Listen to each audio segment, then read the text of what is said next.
et le prince poussa un cri de terreur. Le lendemain matin, le prince Kevin retourna à la rivière. Il voulait supplier la sirène de lui rendre sa virilité, mais lorsqu'il arriva au bord de l'eau, elle avait disparu. Le prince cruel, il était une fois, dans le pays d'Odi, un prince fier, arrogant et redouté de tous. Le prince Kevin, fils unique du roi, était l'héritier présomptif du trône. Son père, affaibli par la maladie, gisait sur son lit de mort. Mais Kevin ne pensait qu'à une chose, prendre sa place. L'attente le rongeait. Il voulait le pouvoir. Déjà, il abusait de son autorité, opprimait son peuple et terrorisait son village. Mais pire encore, il se servait de son statut pour commettre les pires atrocités. Les jeunes filles le craignaient plus que tout. Elles savaient que si elles attiraient son attention, elles ne s'en remettraient jamais. Léa, une vie brisée. Un après-midi, brûlant, Léa rentrait des champs. Le prince l'aperçut. Il s'approcha. Puis, sans un mot, il l'attrapa et l'entraîna dans les buissons. Mais elle n'était qu'une proie. Quand tout fut terminé, il la fixa de son regard froid et cruel.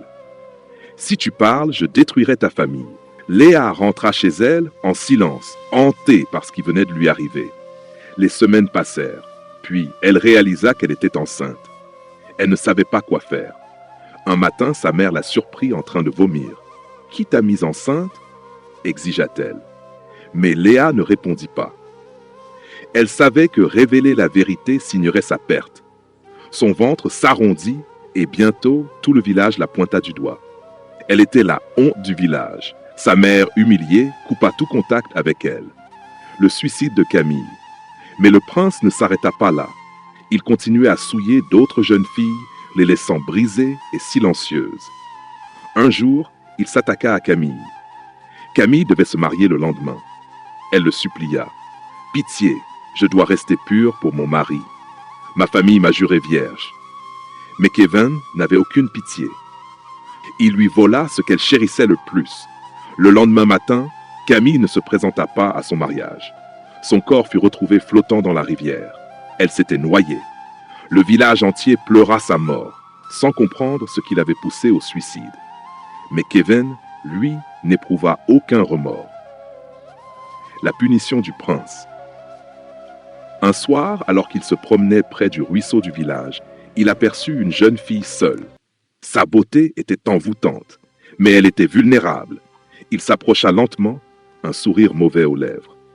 Lorsqu'il fut assez près, il l'attrapa et lui imposa sa loi. Mais cette fois, quelque chose était différent. La jeune fille ne cria pas. Elle ne se débattit pas. Lorsqu'il releva les yeux, elle avait changé. Son corps se métamorphosa sous ses yeux horrifiés. Ses jambes devinrent une queue de poisson argentée. Ses yeux, autrefois doux, étaient devenus féroces et perçants. Elle était une sirène. Kevin recula d'effroi.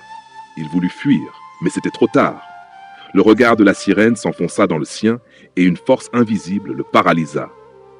Son corps fut pris de tremblements. Un frisson glacial le traversa. Puis soudain, une douleur cuisante le transperça. Lorsqu'il reprit ses esprits, il s'échappa en courant vers le palais. Mais arrivé devant son miroir, il poussa un hurlement de terreur. Sa virilité avait disparu. Le prince déchu. Le lendemain matin, Kevin retourna à la rivière, le cœur empli de désespoir. Il voulait supplier la sirène de lui rendre ce qu'elle lui avait pris. Il tomba à genoux, les yeux suppliants. Mais la rivière était silencieuse. La sirène avait disparu et Kevin comprit que sa punition était éternelle. Le prince et la sirène. Le prince Kevin attendit des heures près du ruisseau, espérant apercevoir la sirène. Mais elle ne se montra pas. Désespéré, il retourna au palais. Il n'arrivait toujours pas à croire ce qui lui était arrivé. Il n'était plus un homme. Pendant ce temps, l'état du roi empirait. Les jours passaient et la panique gagna le prince. Il savait que la mort de son père signifierait son accession au trône et qu'un roi devait prendre une épouse pour assurer une descendance. Mais comment le pourrait-il, lui qui avait perdu sa virilité? Il réfléchit longuement, puis décida de retourner à la rivière une dernière fois. Une révélation bouleversante. Cette fois, il apporta des offrandes pour apaiser la sirène. Enfin, elle émergea des eaux. Son ventre, rond et lourd. Elle était enceinte. Kevin écarquilla les yeux. Il tomba à genoux, éclatant en sanglots. La sirène parla, sa voix froide et implacable. « Tu portes en toi le sang des injustes, et pourtant, c'est mon sang que tu as laissé en moi. Cet enfant est le tien. À partir d'aujourd'hui, je suis ta seule épouse. Si jamais tu en prends une autre, ce sera ta fin. » Puis elle disparut à nouveau dans les profondeurs. Le prince Kevin, pétrifié, comprit alors l'ampleur de sa malédiction. Il n'était pas seulement privé de virilité, il était lié à une créature dont il ne pourrait jamais se défaire. Le poids du trône. Perdu dans ses pensées, il retourna au palais. À peine arrivé, un garde l'attendait. « Le roi veut te voir, mon prince. » Kevin se hâta vers la chambre de son père. Le vieil homme, affaibli mais lucide, le fixa d'un regard perçant. « Mon fils, le moment est venu. Tu dois monter sur le trône, et une fiancée a été choisie pour toi. » Le cœur de Kevin manqua un battement. « Père, et si je refusais cette femme ?» demanda-t-il hésitant. Le regard du roi se durcit. « Alors tu ne seras jamais roi. L'union avec celle choisie par les dieux est une condition sacrée. » Un instant, Kevin pensa à faire venir la sirène au palais, mais l'idée s'évapora aussitôt. Elle ne quitterait jamais l'eau. Et même si elle le faisait, les dieux ne l'avaient pas choisie. Ses espoirs s'effondrèrent. Le roi, sentant la tension, l'observa avec méfiance. « Qu'y a-t-il, mon fils ?» Kevin ne pouvait plus garder le silence. Il tomba à genoux et avoua tout. La confession. La salle devint glaciale. Le roi resta immobile, écoutant les horribles révélations de son fils. Les viols, les vies brisées, la malédiction de la sirène. Lorsque Kevin eut fini, un silence pesant s'abattit sur la pièce. Le roi ferma les yeux, sa voix tremblante de déception. Il n'y a pas d'acte sans conséquence. Le trône n'est pas un simple siège de pouvoir, c'est un piédestal de vertu. Le prince, en larmes, hocha la tête. « Père, je suis indigne du trône, je le sais. » Le roi le fixa avec une tristesse infinie. Comment un homme ayant souillé son peuple pourrait-il le gouverner? Il ne te reste qu'une seule option. Kevin releva les yeux. Paniqué. Quoi que ce soit, je le ferai. Dites-moi, père. Le roi prit une profonde inspiration. Tu dois t'excuser auprès de toutes les femmes que tu as blessées, y compris la sirène. Kevin sentit son estomac se nouer. Il ne pouvait pas se rappeler de toutes ses victimes. Alors le roi déclara, « Il n'y a qu'une seule solution. Tu dois te confesser devant tout le village. Si tu veux rester parmi nous, tu devras vivre en tant qu'homme, non en tant que roi. » Le renoncement. Le lendemain, une foule immense se rassembla sur la grande place du village. Le prince Kevin se tenait sur une estrade face aux habitants qu'il avait terrorisés toute sa vie. Des murmures remplissaient l'air.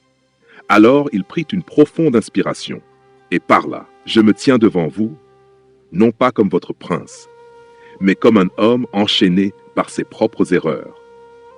J'ai fait du mal, et mes actes ont jeté une ombre sur notre terre, aux femmes que j'ai blessées, aux esprits que j'ai offensés, et à la sirène qui porte maintenant mon enfant, j'offre mes plus sincères excuses. » Un prince déchu, un homme brisé, le village resta muet. Puis les murmures montèrent. Les visages exprimaient un mélange de colère, de douleur et de stupeur. Le roi s'avança alors, regardant son fils d'un air solennel. « Le trône ne t'appartient plus, tu resteras parmi nous, mais en tant que simple homme. » Et ainsi, Kevin perdit tout, son trône, son pouvoir, sa virilité. Mais peut-être venait-il enfin de retrouver son humanité. La venue de la sirène. Alors que Kevin parlait, le ciel s'assombrit et les eaux de la rivière s'agitèrent violemment. Soudain, des profondeurs de l'eau, la sirène apparut, tenant un enfant dans ses bras. Dans un silence glaçant, elle avança jusqu'au palais. La foule pétrifiée n'osait plus respirer. Le prince Kevin, tremblant, tomba à genoux. Il leva les yeux vers la sirène et aperçut le bébé qu'elle tenait, son fils, le sang de l'eau et de la terre. La sirène prit la parole, sa voix résonnant comme un écho divin. Cet enfant sera le pont entre nos mondes. Il vivra parmi vous, mais jamais il ne vous appartiendra entièrement. » Puis elle fixa Kevin avec un regard perçant. « Tu resteras sur cette terre pour l'élever. Mais souviens-toi, tu es à moi. Si jamais tu prends une autre épouse, ta fin sera inévitable. » Elle posa l'enfant dans ses bras, et dans un dernier souffle de magie et de malédiction, elle lui rendit sa virilité, avant de disparaître dans les profondeurs de la rivière. La chute d'un prince, la montée d'un tyran. Dans le palais, le roi, allongé sur son lit de malade, entendit toute l'histoire. Il fit appeler ses gardes et déclara « Mon fils est indigne du trône. » Bientôt, un nouveau roi sera désigné. Cette nouvelle réjouit un homme en particulier, Marc Okeke, le frère du roi. Suivant la lignée, c'était lui le prochain héritier. L'idée d'accéder au trône l'enivra de pouvoir. Bientôt, il se transforma en tyran. Il força les villageois à s'incliner à son passage. Il les menaça, ce que Kevin vous a fait subir. Ce n'était rien comparé à ce que je vous réserve. Sa soif de domination fit trembler le peuple. Il ne voyait pas que les dieux observaient. Le choix des dieux. Une nuit, le chef prêtre du village reçut une vision. Les dieux avaient parlé. Ni Kevin ni Marc n'étaient dignes de gouverner. Leur véritable choix était un enfant. Un enfant né d'une jeune fille du village. Un enfant du sang de Kevin. Son nom était Nathan. Il était le fils de Léa, celle que Kevin avait brisée. Léa qu'il avait élevée seule en silence, dans la peur que quelqu'un ne découvre son secret. Le chef prêtre avertit le roi, « Marc cherchera à tuer cet enfant. Si vous voulez sauver votre royaume, couronnez Nathan en secret. » Le roi, comprenant le danger imminent, ordonna qu'on trouve l'enfant. Dans la nuit, Léa fut convoquée, et devant les dieux, dans une cérémonie sacrée. Nathan fut couronné roi. Un prince contre un traître. Lorsque Marc apprit la nouvelle, il explosa de rage. Son rêve de devenir roi venait d'être anéanti. Son cœur se noircit de haine. Il élabora un plan. Si Nathan me vole mon trône, alors il mourra. Mais il n'avait pas prévu une chose. La mère du roi veillait. Léa protégea son fils. Et quand Marc tenta de l'atteindre, il fut capturé et banni du royaume. Avant qu'il ne parte, Nathan le fixa droit dans les yeux et déclara « Tu ne remettras jamais les pieds dans ce palais, car le mal qui t'habite n'a plus sa place ici. » Marc fut chassé à jamais. L'ère du roi Nathan. Ainsi débuta le règne du jeune roi Nathan. Guidé par les dieux, il apporta la paix et la sagesse. Son peuple l'aimait. Sous sa gouvernance, Odi prospéra. Et à ses côtés, sa mère, Léa, fut honorée comme la mère du roi. Le destin du prince Kevin. Quant à Kevin, il chercha le pardon. Il s'agenouilla devant Léa et Nathan. « Je ne mérite ni votre pitié, ni votre pardon, mais je suis désolé. » Puis il quitta le palais, seul.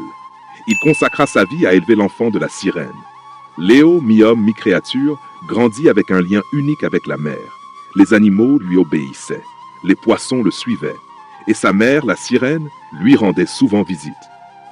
Mais Kevin, lui, ne put jamais aimer une autre femme. Son destin était scellé dans l'eau et la morale de l'histoire. Nos actions ont toujours des conséquences. Ne prenez jamais le pouvoir pour oppresser, car aucun acte mauvais ne restera impuni. Le véritable leadership est un privilège, non une arme. Un leader sert son peuple. Un tyran ne fait que le détruire. Et lorsque la justice divine frappe, même un prince ne peut y échapper. J'espère que vous avez apprécié cette histoire.